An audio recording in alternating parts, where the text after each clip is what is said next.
Bhava ki jai, Kanantaraj Srimad Bhagavatam ki jai, Chaitanya Charitamrita ki jai, Jai Gaura Premanand. Chaitanya Charitamrita, Madhya Lila, chapter 13. Om Jnana Timirandasya Gananjana Sharakaya Chakshurum Militam Yena Tasmai Shri Gurave Namaha. Chaitanya Manobhishtam Stapitam Yena Bhutale Swayam Rupakada Bhaktyam Dadati Swapatitam. Namo Vishnu Padaya Krishna Prishaya Bhutale Bhakti Vedanta Swami Nitinamine Namaste Saraswati Devi Gauravani Pracharine Nirvishesha Punyavadi Paschati Vishatarine Jai Shri Krishna Chaitanya Prabhu Nityananda Shri Advaita Vedanta Shivasari Gauravatta Vinda Hare Krishna Krishna Krishna Hare Hare Hare Rama Rama Hare Hare. So I'd like to read from Chaitanya Charitamrita, one very indicative verse of what is Ratha Yatra, which is verse number 119, where Srila Prabhupada explains the real meaning of Ratha Yatra. Mata Gori Shami Zonghe Telha Teli Swarate Shamire Rake Gora Mahabali. Translation and purport by Srila Prabhupada. There was a sort of competition between Chaitanya Mahaprabhu and Lord Jagannath in seeing who would lead. But Chaitanya Mahaprabhu was so strong that he made Lord Jagannath wait in his car. So everyone can please repeat. Hare Krishna. Hare Krishna. There was a sort of competition between Chaitanya Mahaprabhu and Lord Jagannath in seeing who would lead. But Chaitanya Mahaprabhu was so strong that he made Lord Jagannath wait in his car.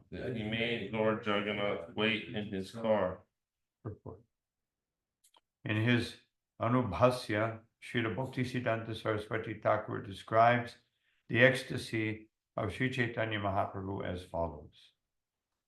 After giving up the company of the gopis in Vrindavan, Sri Krishna, the son of Maharaj Nanda, engaged in his pastimes in Dwaraka. When Krishna went to Kurukshetra with his brother and sister and others from Dwaraka, again he met the inhabitants of Vrindavan.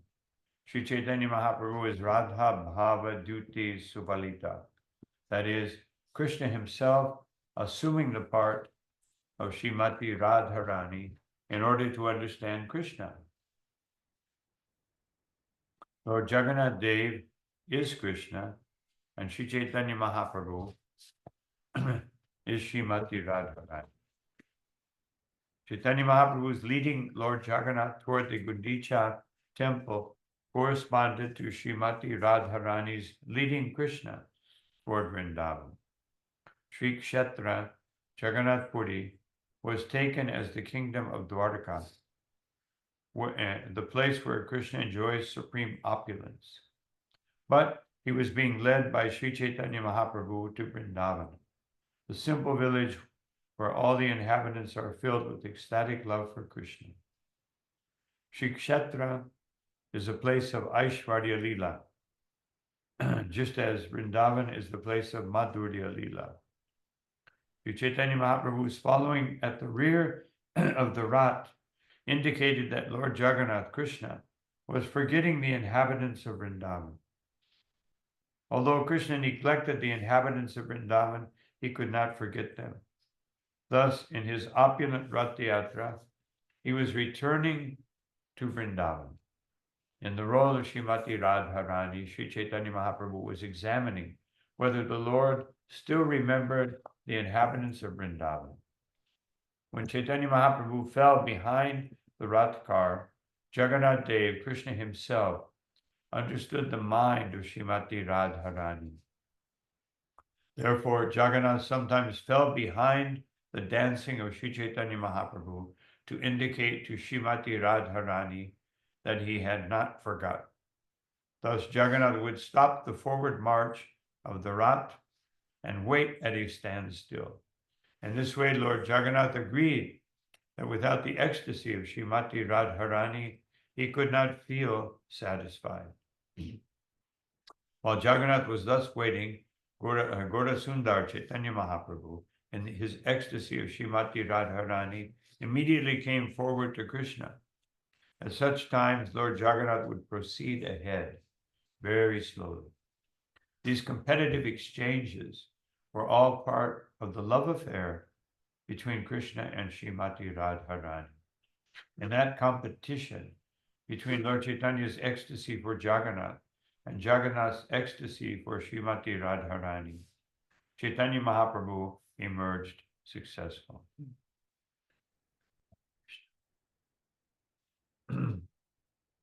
Such a beautiful purport. Srila Prabhupada expressing what Bhaktisiddhanta Saraswati Thakur expressed. What is the real meaning of Rath Yatra?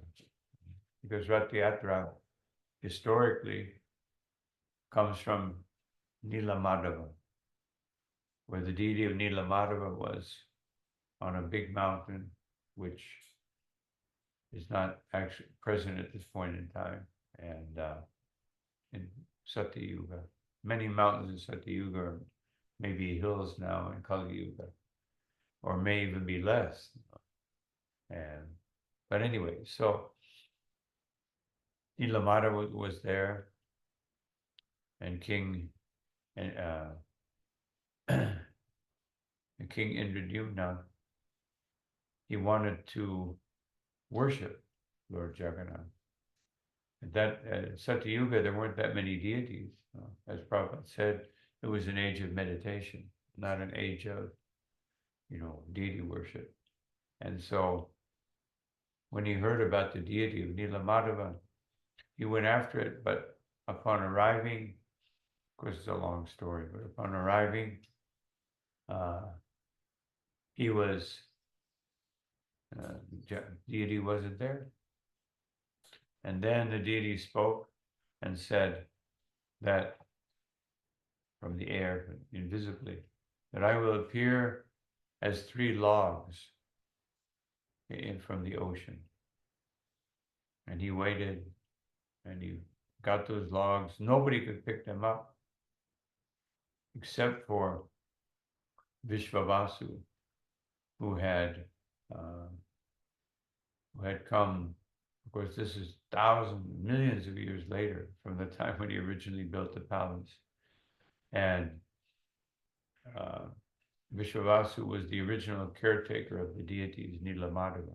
And he only could pick up, when he touched the logs, then they could move, showing that he had never given up his servant. Always there, even birth after birth, Krishna is there to care for his servant. Then Lord Jagannath was installed, but nobody knew. Nobody, even Indradyumna, didn't know why Jagannath had this strange form. Because he thought that the deity was incomplete, and so he was bewildered. Everybody, they weren't bewildered, they were happy to see Jagannath, because Jagannath himself said, "This is me, this is complete."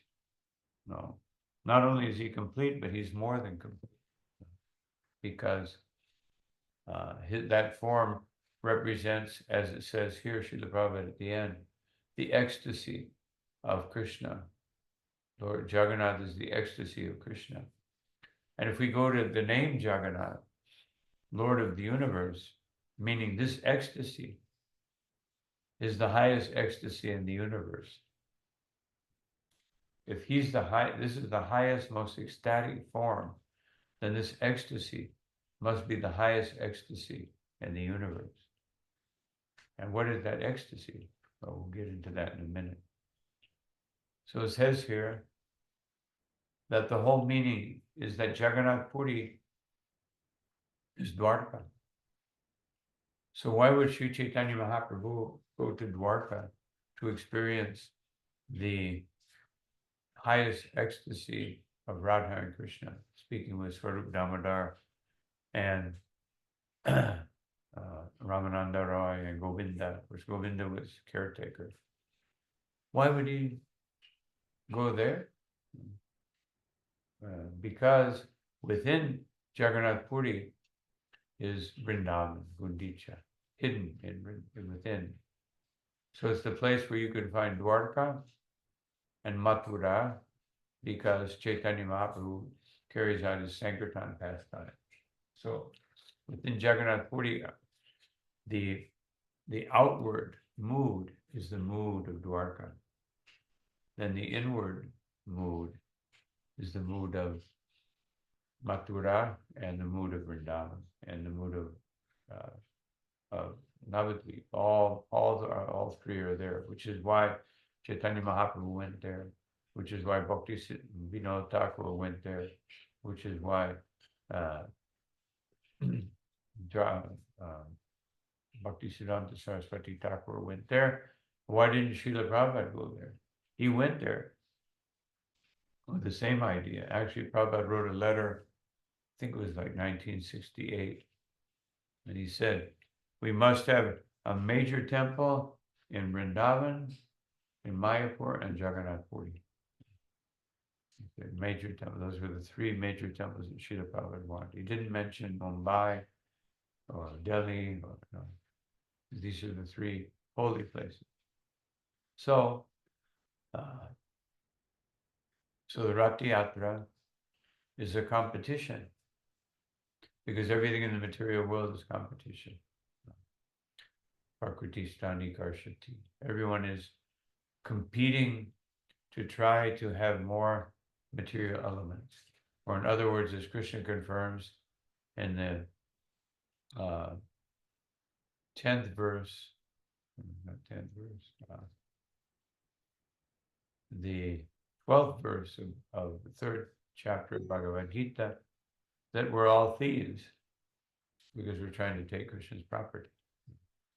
So until we completely stop, I don't want to enjoy material nature is only for pleasing Krishna, then we stop being thieves.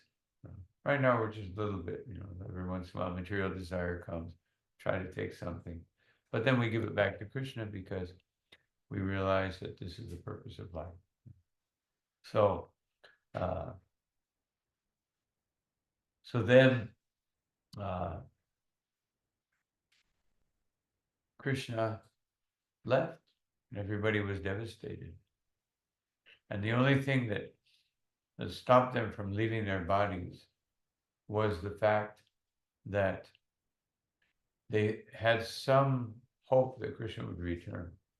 Now, by the time of the Battle of Kurukshetra, Krishna was over 100 years old. So that means at least for over 90 years, he had not returned to Vrindavan. And that means the residents of Vrindavan for 90 years were feeling this intense separation from Krishna. So then everybody comes to Kurukshetra because they heard that Krishna is coming to Kurukshetra. But when they arrived there, Mother Yashoda and Nanda Maharaj, they see Krishna as their young boy, even though he's got armor, and Yashoda and Nanda Maharaj both, they sat him down in their laps. He was bigger than them. No. You can imagine. Mother Yashoda at that time was well over 100 years old. And so you can imagine Krishna with all that armor sitting on her lap and sitting on Nanda Maharaj's lap. But they didn't care.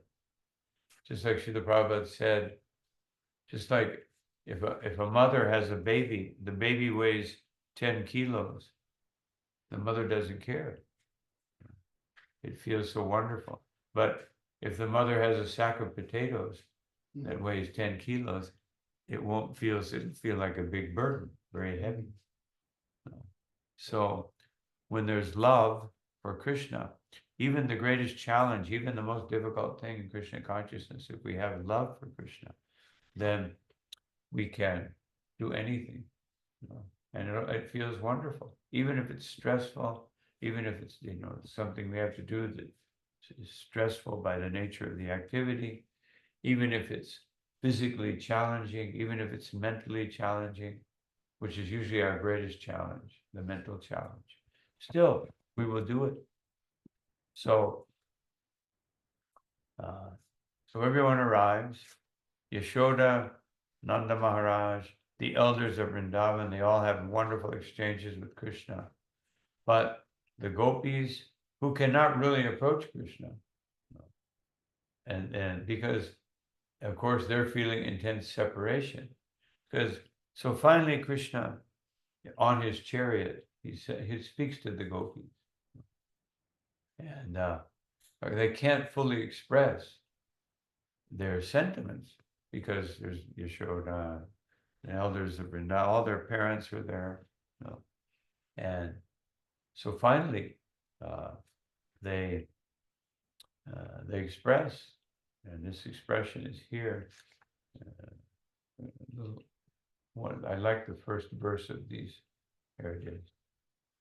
Anyera Hridhai Mana Mora Vrindavana Mani Vani Ekakari Jani. Radharani says that most people, their heart and their mind is the same. Meaning that whatever our mind wants, our heart goes there when we're conditioned by material nature. Therefore, one has to be very careful with the mind. Jayato Vishayan Pumsam Deshu Sangat Pachayate. That if one allows the mind to contemplate the objects of the senses, the heart will go there, will become attached. So, but she says, most people are like that, but not me. My heart is always in Vrindavan. My heart and Vrindavan are one. Otherwise, she's saying, even if my mind, I perceive something in this world, I only see it as its relationship to Vrindavan. It belongs to Krishna. It reminds me of Krishna. Just like Chaitanya Mahaprabhu, when he was in Jagannath Puri, when he saw the Chataka Parvata, he thought, there's Govardhan. And when he saw the ocean, he said, there's the Yamuna.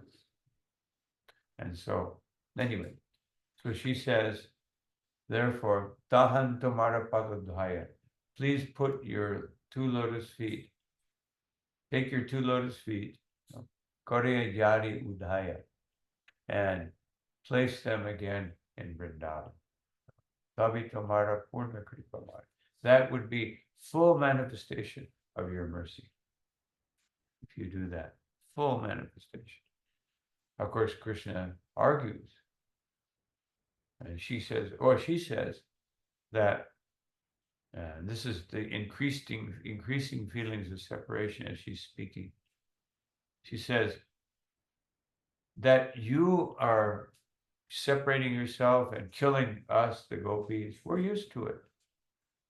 You always did that. You would call us into the forest, and then you would say, why are you here? Go home, otherwise you get into trouble. You were always doing that. But what about Yashoda? And you're known as Madhusudana, the killer of Madhu. Do you want to be known as Nanda Shudana, Yashoda Shudana, the killer of Nanda and Yashoda? No. What are you going to do? They can't live without you. We're used to it. We'll survive, but they cannot survive. So she's like a low blow. But then Krishna says, actually, I've not forgotten about anyone. That I was praying to my deity of Narayan, and he gave me a great boon, a great privilege, that every day I could go to Vrindavan. And every day I've gone to Vrindavan, and I'm there with you within your heart. And that's why you've been able to survive, he says. But Unfortunately, I haven't been able to enter into the heart of everyone. I'm asking for that blessing so that I can enter into everyone's heart and no one will feel separation. And the only reason I did this is because I had to kill some these demons. I were afraid they would harm you and cause difficulty for you. And it's because so I went away so that the demons would come somewhere else to find me. Now I've defeated all of them except for 2 or 4 more. And as soon as I finish killing them, I'll be in Vrindavan, which of course wasn't true. But, and then Radharani, she's again satisfied. Until finally, Krishna comes back to Vrindavan. And he really comes back with Balaram and Subhadra. And that is Rath Yatra. When he actually arrives in Vrindavan, everyone becomes ecstatic. But then he leaves again. He says, I have to go back to Dwarka. And when he leaves, all the residents of Vrindavan go back home, back to Goloka Vrindavan. And they leave replicas. Just like Krishna left a replica of himself within the material nature when he left for Dwarka and for Mathura in the spiritual sky. So in the same way, he left. They left their images. So why is Jagannath Puri considered so special? Because Bhaktisiddhanta Saraswati Thakur said that actually the highest ecstasy is not in Vrindavan, it is in Kurukshetra. Because this is called Prema Vaitchitya, which is considered to be the greatest manifestation of ecstatic separation from Krishna. When you're together with Krishna, Prema Vaitchitya means that the two lovers are together, but they're feeling total separation. That is considered to be the greatest separation. You're there. Just like one time Radharani was sitting on Krishna's lap, and there was a bumblebee that was flying. This was not with the bumblebee where she was speaking, but there's another bumblebee. And there are many famous bumblebees in Vrindavan. So he was there, and so Krishna was trying to shoo him away. He was like kind of getting in between Krishna and Radharani. So Madhu Mangal saw Krishna trying to, get rid of the bee. So he took the bee, pushed the bee aside, and then he came back and he said, Madhu is gone, meaning the bee. But Radharani thought that Krishna was gone. And even though she was sitting on his lap, she was thinking that Krishna was not there. And so that is Prema Vaitchitya. So that Prema Vaitchitya, when she was seeing Krishna, she saw, but she could not feel any connection with Krishna. And so that was considered the great. So that is why Chaitanya Mahaprabhu went to Jagannath Puri, to see that ecstasy in Lord Jagannath. But here we see when Chaitanya Mahaprabhu, when Krishna went to the palace of Rukmini in the spiritual sky, not on this planet, in the spiritual sky, she was crying. He was massaging his feet and crying. And he said, why are you crying? You still remember when I insulted you? It was just a joke. Don't take it so seriously. And she said, no, you don't understand. And Krishna said, what do I not understand? I have created everything. Everything comes from me. She said, no, you don't understand the power of your lotus feet. Who can teach me that? Only Srimati Radharani. She's the one who knows it to the greatest extent. And so he thinks, I must become Radharani to experience that one thing that I cannot experience as Krishna. And so when he does that, he feels greater ecstasy. And that's when Krishna realizes, of course, this is going on eternally. Krishna realizes that Radharani's ecstasy for me is greater than my ecstasy for her. And that is why Srimati Radharani is considered to be the feminine form of the Supreme Personality of God, because she enjoys more than Krishna, which is hard to understand. Krishna is the supreme enjoyer. So if she enjoys more than Krishna, in one sense, she is the feminine manifestation of Krishna, but not as the enjoyer, as the supreme enjoyed, which causes her greater enjoyment. So this competition between Radha and Krishna is eternally going on. And that competition creates the sense of competition in this world. So when we compete with devotees to serve Krishna more, we feel ecstasy. But when we compete with others out of false ego, trying to be better, then we feel misery and have to suffer. That is the envy that keeps us in the material world. So we should try to feel the ecstasy of Krishna, and by serving him, and not by trying to enjoy this world. So those are some thoughts on Ratha Yatra. Question. Any question or comment? Yes. Yeah, the more that we perform, I mean, I'm speaking for myself.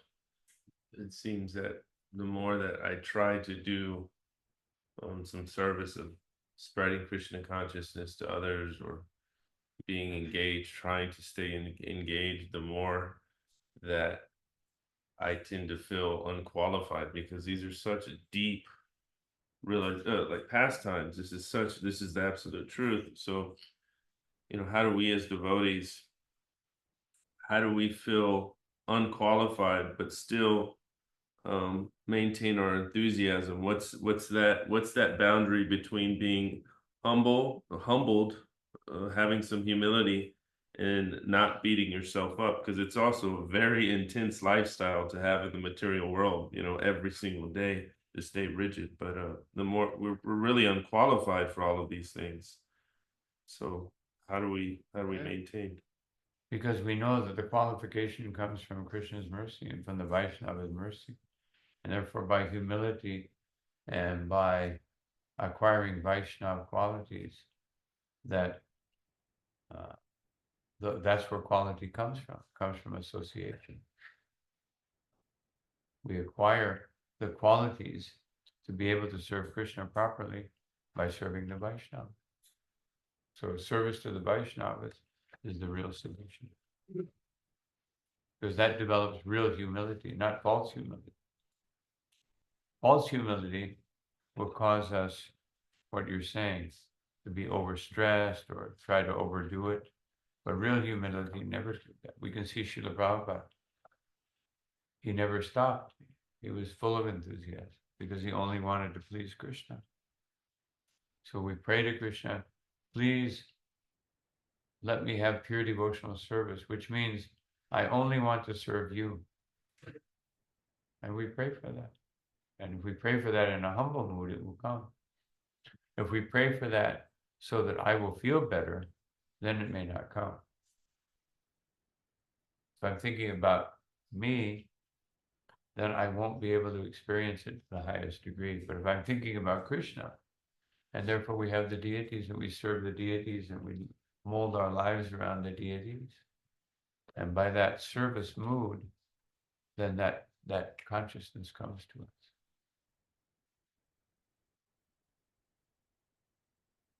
The other question?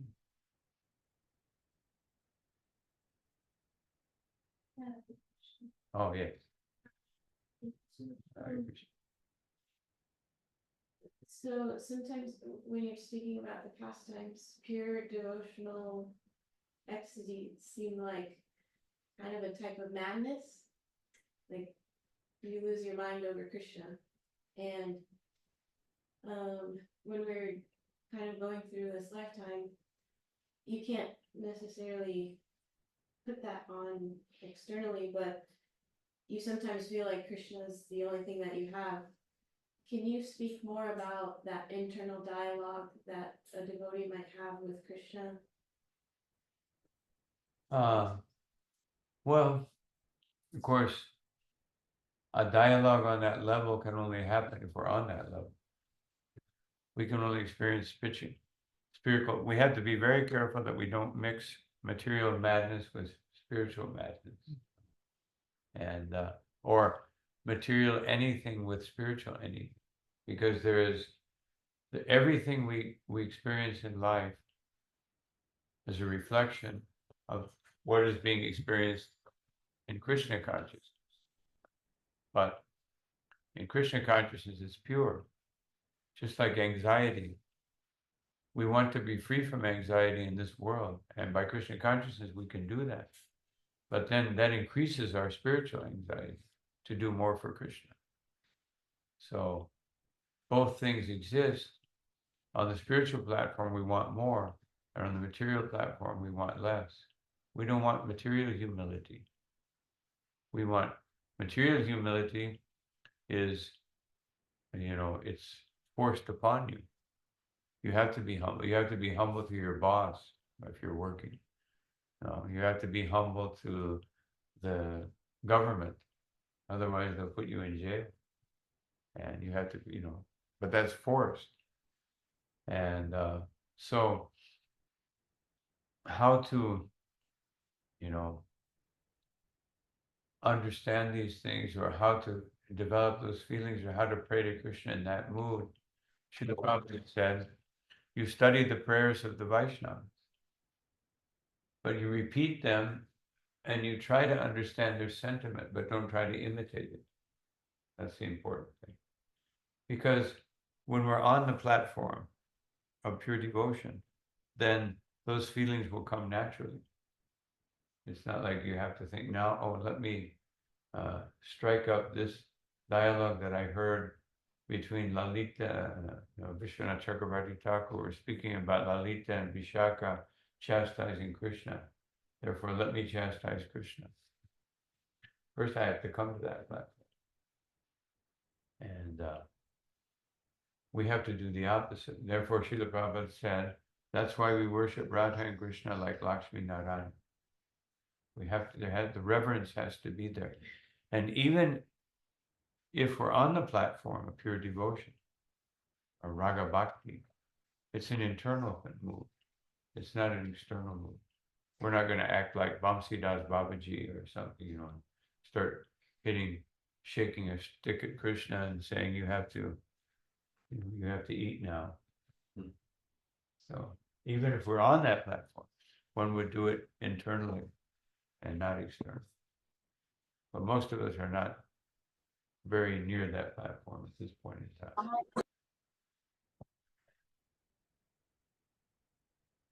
If you're wondering if you are, you aren't. Mm-hmm. Of course, some people may be sure they are and they aren't. That's a bigger problem. But they're not wondering. They're convinced, and it will manifest externally.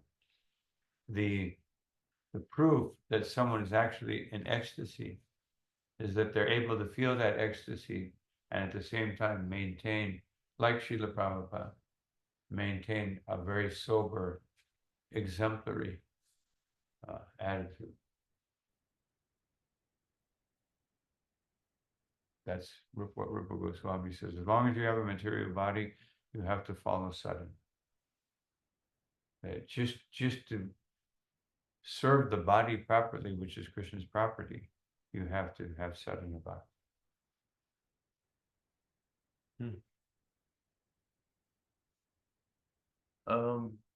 Can you give some comment on exactly the benefit of what we're doing today is for the general public and ourselves? We do the service, we go out there, but we really don't understand what we're doing. We're making a festival, but we're giving people darshan of Jagannath, and we're giving them darshan of the holy name, and we're giving them prasadam. That's what we're doing for the public.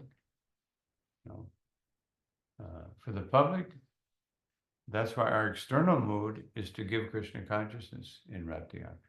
But our internal mood should be, that's why I always read these verses, so we remember what's happening here.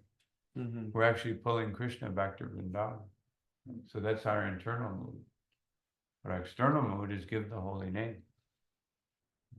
Give Krishna consciousness, give prasadam. Which is always our external mood. Prabhupada said these are the three things we have to do. Give the holy name, give the books, and give prasad. And every activity we do should have one or all of those three included.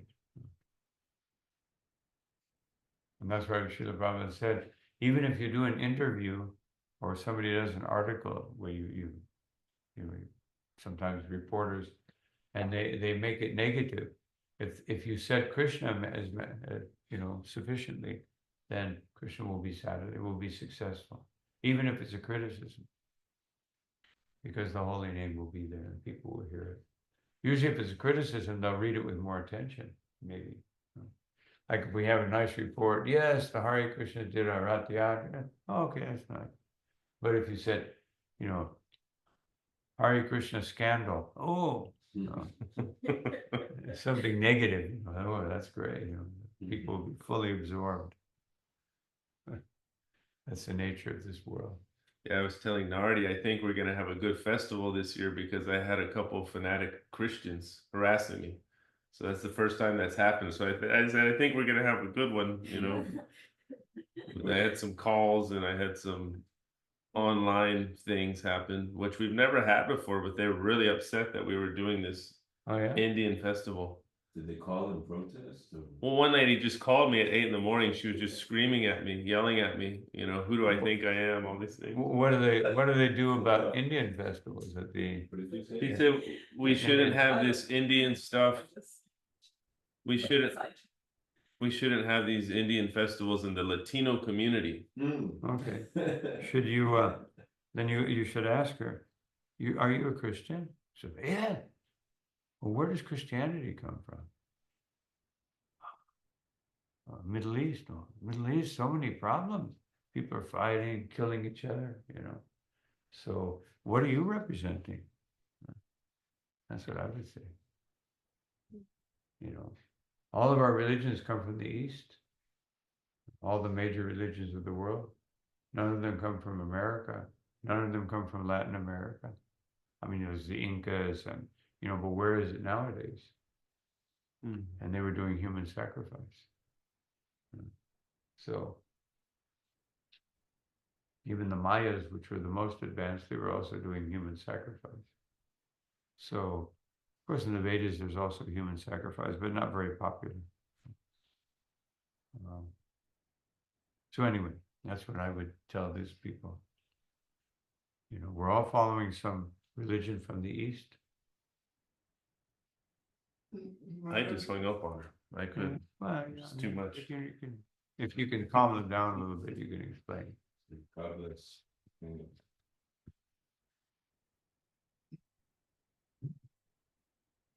Any questions? Now, as we see this feeling of separation, and we've been saying that like the gopis are suffering because of the absence of Krishna. So how can you understand like the difference between the spiritual suffering, this desire to be with Krishna and don't have the possibility to be with him, and this like that's inspired by love, and the suffering that we experience in the material world? We're gonna come back here. How do we explain it? Explain it to who? Depends on who we're To explaining. ourselves. Ourselves. Feeling the suffering? Because when one is Krishna conscious enough, there is no suffering. Suffering is happy. Everything is happy. When you're in Raganuga Bhakti, everything is happiness. Everything causes bliss. So therefore, suffering or non-suffering of the body or the mind is the same, whether you're suffering or whether you're enjoying. It produces the same effect, and that enlivens the consciousness, and it just, as Bhagavan Narada asked, that creates enthusiasm.